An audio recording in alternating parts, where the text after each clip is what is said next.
de la symétrie centrale qu'il faut apprendre et retenir.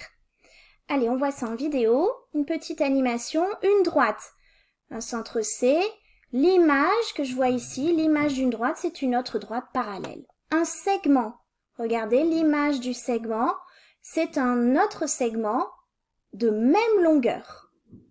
Et forcément les droites sont parallèles. Un angle, regardez bien, hop, toujours la mesure d'angle est de même mesure, toujours. Et puis un cercle, son centre ici, l'image d'un cercle par la symétrie centrale, c'est un autre cercle de même diamètre. Voilà, c'est tout ce qu'il faut retenir. Si on arrive à voir ça et à retenir ces images dans sa tête, eh bien c'est gagné.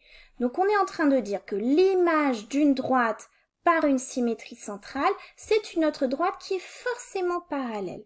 L'image d'un segment par une symétrie centrale, c'est un autre segment de même longueur et ces deux droites sont parallèles. L'image d'un angle, c'est un autre angle de même mesure. L'image d'un cercle par la symétrie centrale, c'est un autre cercle de même diamètre. Donc voilà, c'est exactement ce qu'on vient de se dire. Une droite, un segment, un angle, un cercle. Une fois qu'on a tout ça en tête, eh bien, il faut retenir les propriétés suivantes.